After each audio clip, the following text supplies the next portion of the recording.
You can never be sneaky because this is what you do. I know. I do it on purpose. You do not. It's like when you try on a shirt and you go like this. How does this look? Let's try. What if you turn that light on? What's up? Will you turn the light up? It's too late. It'll mess up. It's not too late. It won't mess up.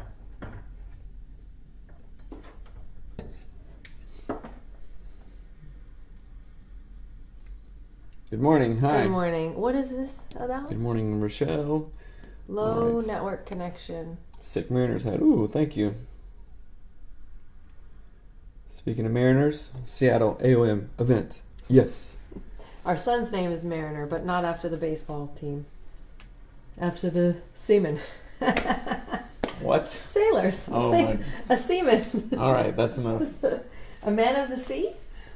Yeah, okay. That's good.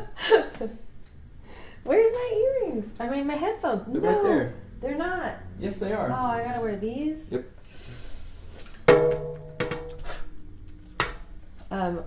When I temporarily had bows, Mm-hmm. You like them? I felt bad for my beats.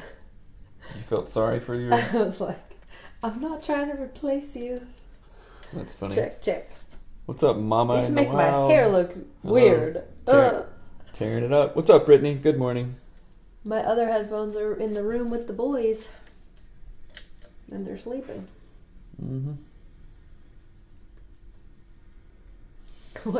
What is going on? Whatever, I'll pretend I look amazing. Hey, Joy. Haven't seen you in a long time. Good morning. Last time I did, we were in Denver. Remember? Check. At a bar. At a bar. Okay. I think that's the right person, right? Hello, good morning. I don't know if that I look amazing, but I look like a human. How about that? Linda. Who is that? What? Linda Phillips? No. Okay. Ooh, sounds so different from my other headphones. Like, Hello, good morning. Sounds better? you're alive. Or not better? It just sounds different. That's all. I see. I'm not going to judge the sound. Okay. It's just volume only. It is just volume. Are you ready to go? Hey, Ray Shan, what's up? Oh, I didn't know that. I thought you were saying it's just volume. That was funny. Oh, funny. Okay. Are you ready? Or no? Yes, I do You do what? remember. Remind me of the babe. Oh, gosh. Funny story. We were hanging out with Joy in Denver, and I was going to do a stand-up night, but I didn't go on until 2 a.m. in the morning, and we left. So. That's not a funny story. It's a story.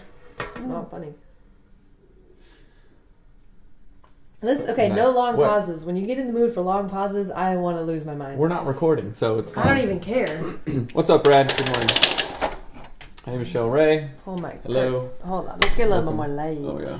Well, that's a good idea. We aren't up all the way. Okay. Okay, ready? Let's rock and roll. Let's do this. All right. Ah. Two favorite people. Oh, you're our favorite. Okay, are you ready? Yep. Did we wave at everybody? Why Yeah. is this Okay. crooked? It's driving me bonkers. Seriously, Okay. whatever. That works. Okay. Okay. Go.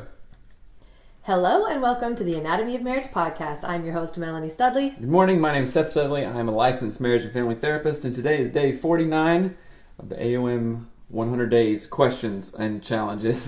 100 Days of Q's and A's. Right, and it's titled Afraid of Touch, Clingy Wife, and Mother-in-Law Inconsistencies. If you're new here, welcome. We have over 260 episodes on all sorts of things marriage and relationship related. Mm-hmm. And we love that you're here. Our show is brought to you today by Audible. Go to audibletrial.com/anatomy of marriage to get your free audiobook on us. We love audiobooks. It's our primary source of education. Yeah. And we want you to get a free one on us. So visit that website, and thank you, Audible, for being a spiznoncer. That's right. Free books. Can't beat that. It's like a library online. Okay, tell Basically. them what we're doing today. So, hello, good morning. If you haven't joined us, you should. We are on Instagram Live every single day, and also Facebook Live, and if you see us talking to people, that's what we're doing. So you can also send in questions, and we'll answer them live on the show. You today. can send your questions to hello@anatomyofmarriage or Facebook message and Instagram message. But all right, we're diving right in. So the review of the day: Wife and Life. Thank you, Wife and Life. 5 stars. The best, can't recommend enough. This podcast has been such a valuable resource for me and my husband that I share it with everyone I know. Married, single, dating, living, doesn't matter. Everyone needs to listen. Everyone needs to listen. They are a real couple who show up raw for every podcast, giving their unfiltered advice on the spot to the brave people who write in. I feel like it's always been taboo to talk about problems you have in life and marriage, but with Seth and Melanie, that door has been thrown wide open, and they help the show. And they help show that there's no shame. No shame in admitting that things aren't perfect. You're not alone, and they can be healing. They provide tools, quite a few analogies, and multiple perspectives on each topic / problem so that everyone can understand. Sorry for the rambling, but I could go on and on, but their podcast is so good. Thank you, Wife and Life. Yes. That's awesome. That really helps us out. And we'd like to read the reviews. So yes, we love the reviews. Thank you so much. It's awesome. And it's awesome to have the feedback. It really, really, really is motivational for us. Because doing this every day is a lot of work. Yeah. That we don't get paid for. Okay. Seth is waving at people. Read. It's probably going to mess up the Facebook Live or whatever. No big deal. Nope. Okay. Question number 1. I was listening to last Thursday's episode this morning and hearing Melanie talk about being skittish and having to work through that sparked a question for me. I have a history of trauma, including sexual abuse and violence towards me as a child and teenager. I have done lots of work in therapy for years to work through some of the past trauma, and I feel like I'm in a really great place. Last year, I was actually able to do EMDR, which really helped me desensitize and reprocess some of the distorted feelings and beliefs that I have about myself and my past trauma. Anyway, one thing that is still hard for me is when my husband tries to tickle me or even touch me when I'm feeling a little bit anxious or even scared. I always let him know that my body is trying to tell me something, mostly that it feels out of control, and I don't like it. He is good about respecting me in that moment and honoring my body. It never really happens when we are intimate, so I'm thankful for that. But for instance, last night we were watching Stranger Things together, and he tried to come over and just lovingly touch me on the arm, and I kind of freaked out on him. I think he feels sad that he would ever make me feel scared when he is such a safe person for me. He totally respects the boundaries set, but he expresses that he feels sad about it. Here's a question. I don't want to ever feel scared of my husband. How do I work through reminding my mind and body that I'm safe and I'm okay, and that my husband's not going to hurt me? How do I change those patterns so that I'm not living in the past tension? Hope this makes sense. It does make sense. And thank you. Yeah, thank you for that, for being vulnerable and writing in. That's awesome. I would say that this is a mild and still part of a PTSD response, and that's in your body. We've talked about that book by Bessel van der Kolk, Kolk, I believe, and it's called The Body Keeps the Score. James Vanderbeek. Sorry, The Body Keeps it's what my Bessel brain van does. der Kolk. Yes, so The Body Keeps the Score by James Vanderbeek. Oh, I'm gonna keep the score for your goofy. Just keep quips. talking. Anyway, and but trauma sometimes is stored in our body, and sometimes it shows up, right? So you're experiencing a PTSD response, and it sounds like you're absolutely working through it. EMDR, thumbs up. I did EMDR too, and it was awesome. And I think what was the main question? Like, I don't want to feel... So the thing that came to my mind, and I'm going to just really say that moving to this apartment that we live in right now, which we totally love, has been like a desensitization journey for me. All my life I've lived kind of like out in the country, and there's no sound. There's just like wind and birds. And then when we moved here, it was like I could hear other humans talking. What if they kill me? What if those humans are mean humans? What if they steal my things? Like, it was just ridiculous, and it was all in my brain. And I know this is not the same kind of thing, but for me, every time I felt that, because I would have actual, like, you could feel the cortisol just go, right, like, through my whole body. And I'm talking, like, a month ago, right? I would feel this wave of fear. And so a couple different things that were really helpful for me was every time I would feel it, I would train myself to say, this is okay. right? It's just a desensitization process. It's like a kid being afraid to swim. The only thing that's going to help him is to swim. And it's hard and it's scary, and you want to be like, but scary, but swimming is hard, right? You want to like perpetuate the fear, but you have to actually be like, nope, not a problem. Right. Sometimes we want to listen to that voice, and instead we need to talk to it. Like I said, I was in What's the... on your face? I don't know. Talk to that voice, right? And it's awesome that you're doing all this work. Super thumbs up with that. And I also find it helpful to also check in with your body. Like sometimes I think I've talked about this before, but like you actually physically touch your arms, your trunk, and your legs. Like things are okay. I'm here. I'm in my body. My husband is there. It's just like you're acknowledging everything that is real, that is good, that is solid in the moment, you know. And you could even set an alarm, like, you know, okay, when your husband comes home, I'm just going to do a body alarm every 30 minutes. A body check, you mean? A body like check a alarm. centering, kind of a centering Yeah, thing? kind of thing. And the more that because I think we all have negative self-talk, you know, and that quote that you told me a couple of days ago was just amazing, and I used it in therapy yesterday, actually, with a couple of people, and it's like, yeah, let's not listen to that voice, let's talk to it. Yeah. Because we can control that voice. So I'm going to be talking to it, not listening. Yeah, well, it's like I'm going to have dominion over it, kind of thing. Does that make sense? Yeah.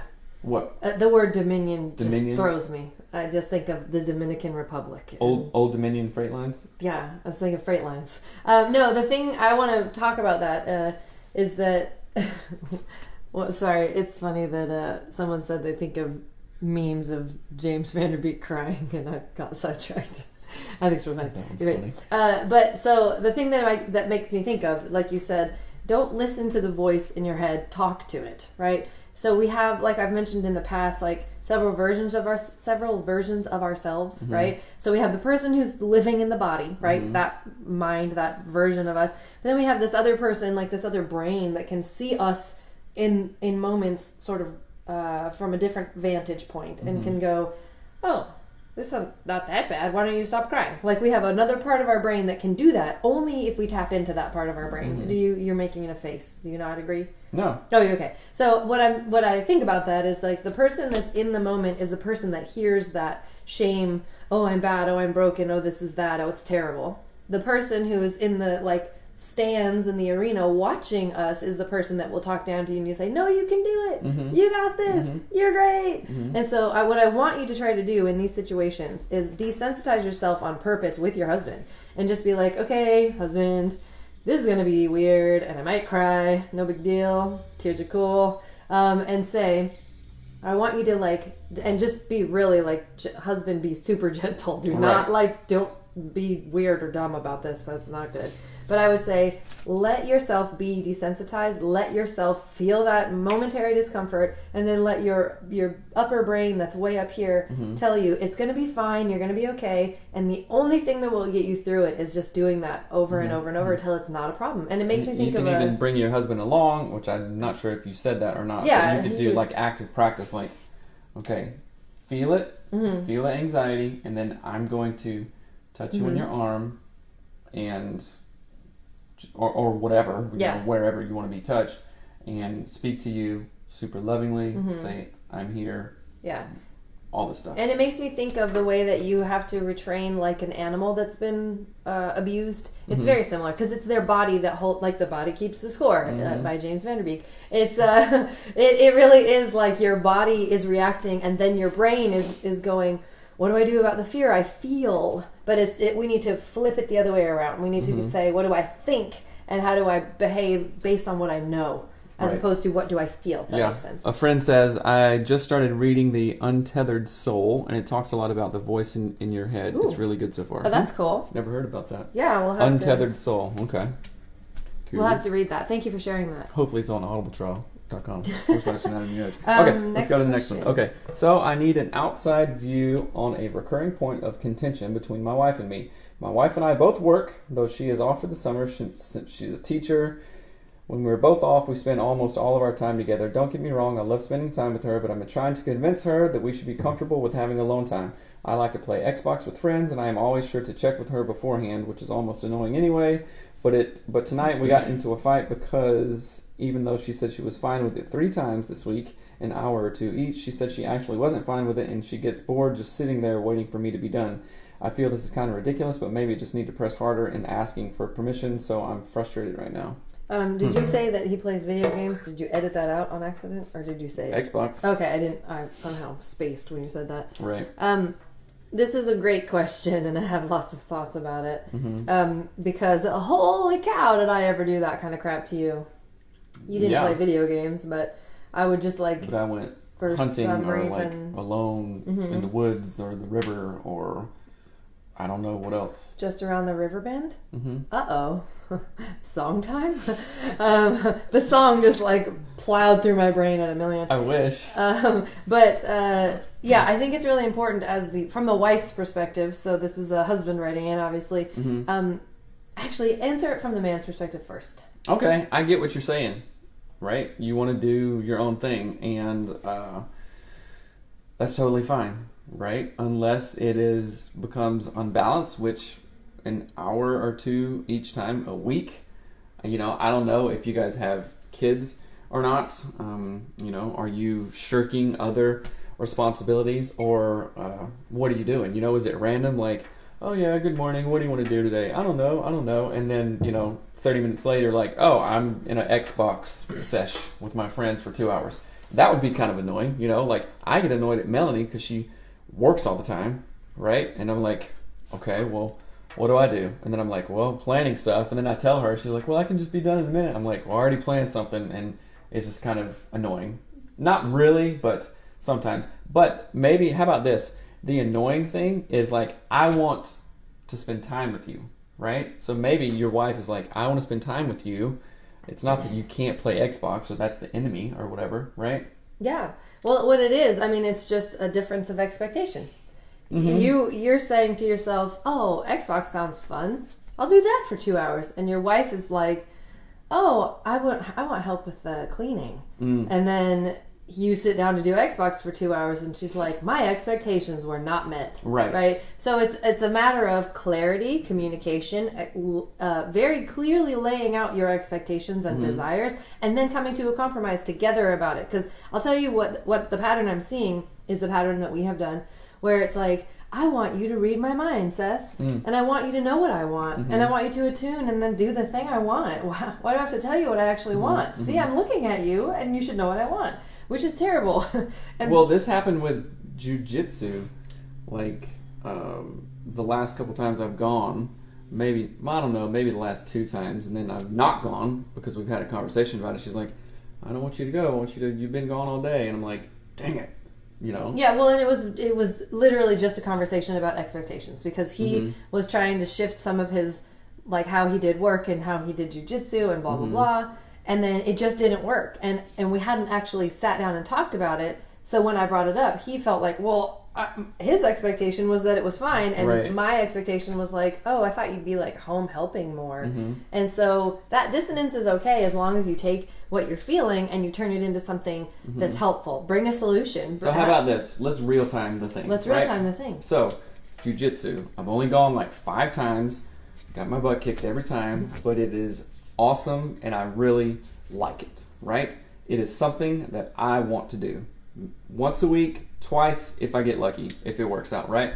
So I want to do jiu-jitsu once a week, probably on Tuesdays from 5:30 to 7, no matter what. Is that okay with you?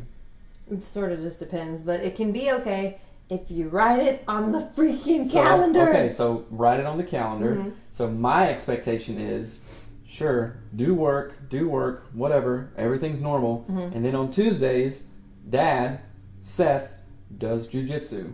The person of Seth does jiu-jitsu. For an hour and a half. You know it. You can expect it. So supper or whatever, you cook that night. And then I come home and then boom, fully present, take a shower. The rest of the night, I'm here, right? Once a week. You know what? That's interesting. That just made me realize that if I knew what the rest of the night would be like, I would feel more comfortable with it. Because often... just because of it's like summertime, the kids are doing whatever, I have to work on things, like there's this sort of when you come home, what I desire, my expectation is that you will like actively help with stuff, but really specific stuff. Right. So maybe if we evaluated what that coming home part, because you always take a shower, you have to wash your yee thing, and so you have a routine that will take, I don't know, 15 minutes, whatever, and then from, what time, 7:30 to bedtime, I would like to have some sort of like, okay, this is what Seth is doing, the person of Seth is doing. Our kid used to say that, so we say it sometimes. But that's what you're going to do, so that I don't know, there's something about it that I just want to feel settled. I want to know, like, oh, Seth is doing these things when he comes home, so I don't have to worry about them. And it's sort of like essentially just a perceived safety. It's not real at all, but it helps me to feel calm. So maybe that's exactly what this wife is looking for. Like, is she's hoping that you have somehow this conversation comes up between the two of you, and then she says, oh, now I know what to expect. And maybe in that conversation, it's, I want to play Xbox for 2 hours. Cool? Is that good? Right. And she goes, sure. And then for 2 hours, she knows he's going to be playing Xbox. I'm going to go to the library and get a knitting book. And then after that, it's this, right? So in real time, like, I come home at 7, literally walk home, because it's right there. Walk home, put my stuff in the washer, get in the shower for like 2 seconds, and then come out and be like, all right, hanging out. You can go to work, you can do whatever, but I'll straighten up the kitchen if you haven't already. This I'll is be with stupid. The kids. This makes me really think, why have we not had these conversations in the past? I've been trying to forever. Oh, nice try. Nice try, nothing. I have. What conversation have you been trying to have? Hey, I want to do this. Are you okay with it? You say yeah, then you're like, woo. Not jujitsu. I mean, like, for everything. I mean, I think we need to be having expectation conversations on a regular basis. Like, what does bedtime look like? What does, Friday look like on the weekend? And the kids want to stay up till 10. Right. 10. That's not what I meant to say. Okay, well, I'm mad now, so Why are you I'll see if I can mad? finish the podcast. Tell me. I'm just kidding. We'll see. That's me. Yes, let's have a plan. Yes, and I think that that's really what you're running into. So it's frustrating on both of your parts, because like your wife is feeling like he's just playing Xbox, he's not thinking about me, and she just wants to be with you. But I think having a plan would sort of settle that dissonance just in her mind without having to really, quote, do anything different, right? Okay. That's a great idea. Ready. Thank you for the question. Hi, I love you guys. I came across your podcast shortly after my husband and I had our second kid. We are in the midst of a major in-law struggle. So my husband and I have been married for 7 years. We have 2 beautiful kids. Before my mother-in-law and I had a great relationship. Before kids, my mother-in-law and I had a great relationship. Right. We did tons of things together, and I really thought our relationship would only get better after grandkids.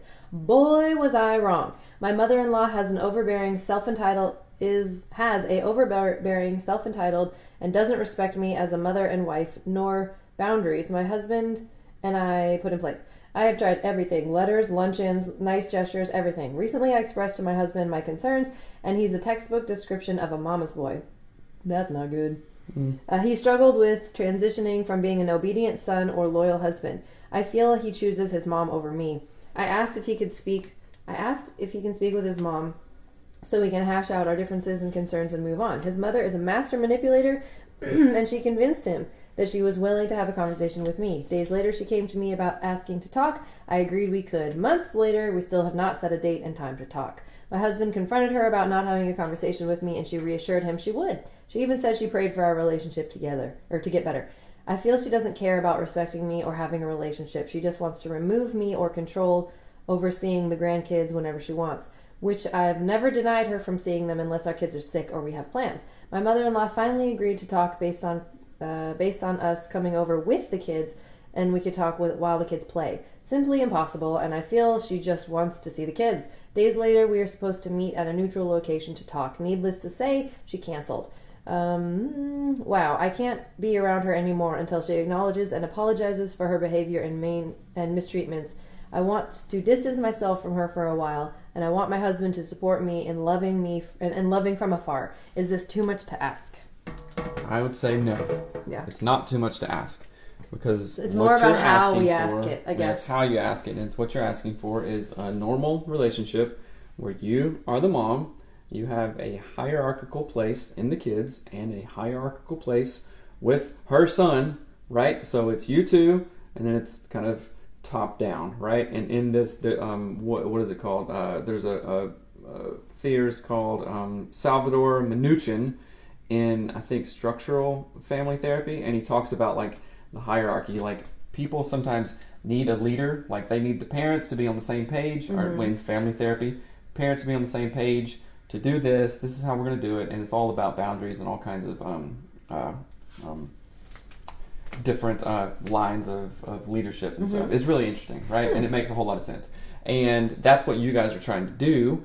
And I think the number one thing is that you and your husband have to be on the same page. And I know there might be some cultural things going on here, because I read that in the Facebook instant messages before, so I'm not sure we're there. So I want to like take any kind of cultural implications going on and to be respectful in that way. You know, so in some cultures, a grandmother's mother-in-law role is like, they're like the queen. They do everything. They're the matriarch. There's this, and then when a new female comes onto the scene and is trying to change this at all, it's like it's a threat.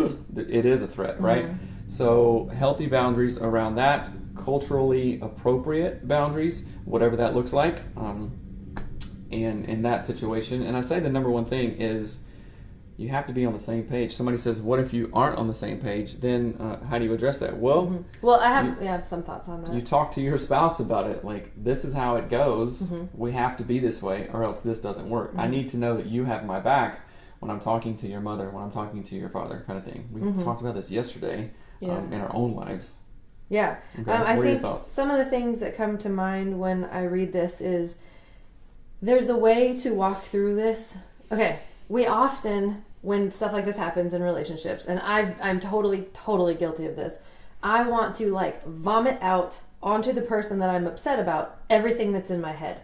That is not helpful, right? So your mother-in-law doesn't need to know all the feelings that you have. She doesn't need to know that you think she's manipulative. She doesn't need to know all of those things. That will only poke the lizard brain. That will like make everything 1,000 times worse. But people, for some reason, and I'm totally guilty, is we think, well, I'm going to tell you everything I think, and then somehow it'll be better. Oh boy, in the South they do that. Just like, I got to get this off my chest, you know? And they don't feel, we don't feel real, or we don't feel that we're being authentic if we don't show our true colors, or like, I'm going to give her a piece of my mind.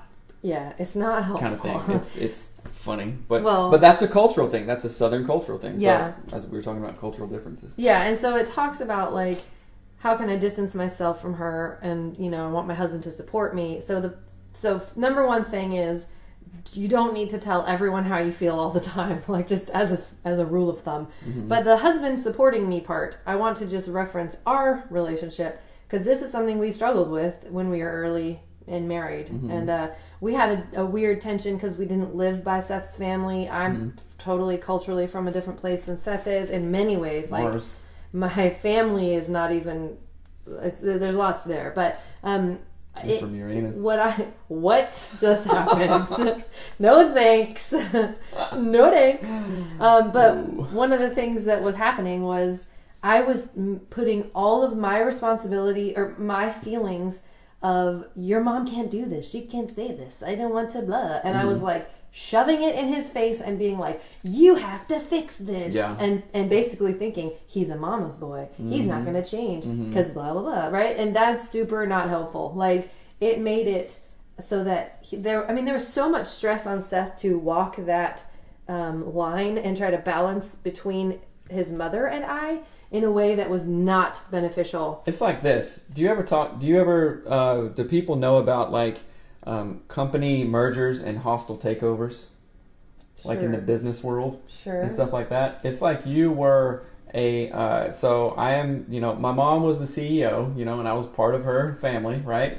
And then this new female CEO comes in and says, all right, we're doing it this way. We're changing things up. We're doing it this way, and you thought that I was your personal worker to go and change things and be like, all right, this, and I thought the same thing, like coming into your family. I was like, okay, we're going to sell your car, we're going to do this and do this because this is the right thing to do, and it's just a bunch of bull crap. It's like, it is, yeah. You can't go into a situation and expect to be like, hey, let's do this. I'm here. We're changing it up. Leadership's here. Let's do this. Yeah. You can't do that, right? And I'm not saying that this couple is doing that, but if you even are close to that expectation, no, you come in quietly. You sit, you assess. And of course, you're in a position to do that because you've been married for a long time and you have 2 kids. So you can assess this stuff and go, this is how I'm going to do it. Yeah. And one thing I would suggest to the wife is figure out what relationship you have where it's the similar thing to what your husband has with his mom. So meaning, put yourself in his shoes. So think of if he's a mama's boy, then his mom is his world. And that's great. Mama's boys are great. If you've got that, I hope I have 2 mama's boys.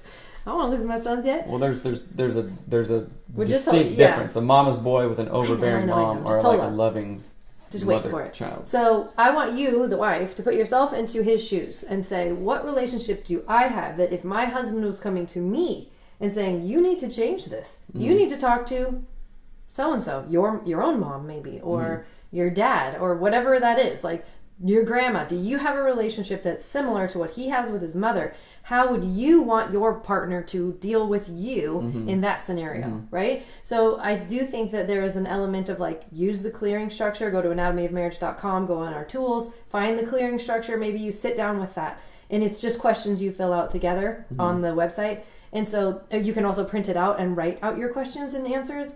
But it's something like it needs to have this... the sort of tension needs to be pulled out of it as much as humanly possible. The emotional side needs to be removed, which I know is extremely hard. It sounds like you're doing a great job with that because your mother-in-law is just holding on for dear life, and she's not probably going to change. That's no big deal. You can get through this even if she doesn't change.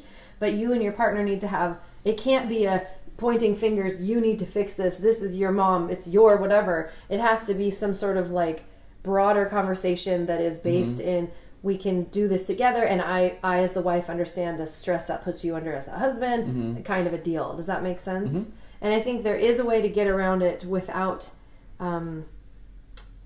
sometimes you just got to make the calendar the bad guy, if that makes sense. Like you just say, oh, sorry, mom-in-law, we can't hang out today. Oops, we scheduled a time to go to the zoo and you weren't invited. Yeah. Darn. Calendar got in the way. There's things like that you can do where it's a manipulation, but whatever, if it works. And well, it's a boundary. Yeah, it's intentional. And you can say like our family today is picnic day. So we're not hanging out, whatever it is. And right. Just put it on the calendar and then point to the calendar and go, oh, it's on the calendar. Ooh, sorry. So Leslie says, hey, cute shirt. I know. Nice. But then on the top of your thing, it has our AOM logo with a diamond. It says top fan. I've noticed that too. It's just a thing. But another one says, besides Kenan, I feel like I'm always the only dude in here. There's other dudes. Brad, Robert, who else? I don't know. Seth is here. Yeah, I'm here. He's a dude. I don't know from other people's tags. He's a dude bag. Gross. That's funny. You're sick. What you can say? Someone else wrote it. Okay. What? I'm your top fan. Awesome. I don't know. It's on Facebook. It's like on the thing. It's funny. Yo, there's Josh. Leslie made this shirt. It says, oh, geez, I just hit it. It says, it'll be all right. Talking to the mic. Oh, it'll be all right. I was pointing at my shirt. And it's from her devotional that I just completed. And it's amazing. And so I'm wearing her blouse. Yeah. Also, my hubby always tunes in, not just on Instagram. Good. Yay. I love it when couples are actually listening. I think it's a healthy way. We do this podcast because we wish that we had a resource like this when we were going through the crap. And I was talking to somebody yesterday, and I was like, oh no, somebody said, well, I can't come to the thing because I'm single. I'm like, are you kidding me? That's the reason that you come. I know. I wish I had this podcast when I was single. It'd be like, okay, it'd be light years ahead, but all in good time. Okay, so there's a call out. Single, all y'all singles. AOM singles. AOM singles, come to our... AOM sings. Okay. Our event. You always do that when I sing. It just didn't work. You're singest. Don't be a singest. Anyway, we're time up. Get your tags. Let's go. Okay. That was just jarring of a thing. So I want to say, before we continue and we wrap everything up, Please rate and review the podcast. Thank you to everyone who has rated and reviewed the podcast. We love reviews. We read them on the show, and we want to see more reviews, and they are incredibly helpful. So please go to iTunes, rate and review the show. I don't know if you can rate stuff on iTunes through on the computer. Because if you have an Android phone, people are saying I can't rate it on iTunes. I don't know. Maybe we'll figure that out. But please rate and review the show so we can get it out to more people. And there are more things to say. Let's see. Andy says... Single dude listening, yes! That's right. Savannah says, yes, you guys help make conversations not so awkward with my husband. So thanks. Yeah, sometimes we just need a little sounding... Not a sounding board, but an icebreaker. Hey, let's talk about... Awkward, everyone has questions and everything's awkward for everybody, so let's just be awkward together. Mary says so beneficial for singles AOM meetup. Yeah, that would be pretty fun. Yeah. Oh, what happened with the prayer and the gratitude? We just changed it when we did questions and answers because we kept forgetting to do it, but I've been thinking about that a lot. I really liked it. Yeah, it was really good. So yeah, we did 100 days of the prayer gratitude thing, and that was straight consecutive days. We didn't miss a single one. This is 100 days of AOM questions, and today's day 49, and we're just focusing on reviews and questions right now. Who knows what our next 100 days will be. We'll probably integrate gratitude and prayer. We still do. I was thinking we could do it every at single the end, maybe because I really liked it too, and I think about it a lot, but it was hard because it felt really kind of derailing at the beginning of the Q&A thing. It just felt weird when we were forgetting to do it. So what's up, Sean? Good morning. Let's see. Awesome. Hatisha says, okay, so, all right. We love you guys. Please continue to send in your questions. You can send them to hello@anatomyofmarriage.com. You can Facebook us or IM us, whatever. I don't even know what I'm saying. Oh, 100 days of empathy. Sounds like a good idea. I will, Dr. Snyder. No, what's his name? Not empathy, compassion is what he said. Yes. But I love that idea. That's a really good idea. So thank you for joining us. We love y'all. And just way over the top, thank you to the women's group again. Please join the private groups. They're amazing, and the women's group is notching up their game, stepping up their game to a zillion. So that's awesome. If you want to be in a group that has a game up to a zillion, join the women's group. #Zill. But not if you're a man. July 25th, Seattle AOM meetup. We're gonna eat awesome food. We're gonna drink. We're going to hang out and talk, and then have maybe an after party, even at a coffee shop, or something with desserts. So Bakery Nouveau. Someone just said, "Can you link your shirt when the video is over? It's a must-have." Leslie is going to do that for you. Leslie, you better be watching because I don't have this shirt. She does. She sent it to me. So that's cool. Let's see. Tawny Camp and Leslie Brose, you guys hook up. It'd be awesome. Oh, Don't forget Mel's birthday. It's 10 days away. I cannot believe 10 that she days didn't away. I love you so much. Oh boy. All right, you guys have an awesome day. What's today? Thursday. Peace out.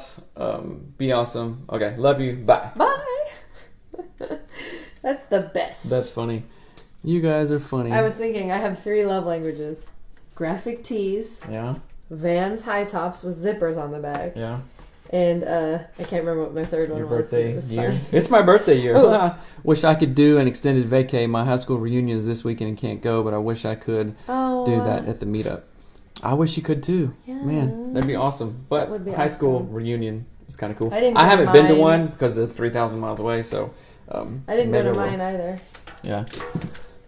I wasn't a very great person in high school. I'm not super keen on if you went to your reunion, you'd get beat up or something. No, I would not. Hey, wife and life, whatever. we read your review this morning, so thanks. She was there. She just joined. No, she didn't. Hello. Just kidding.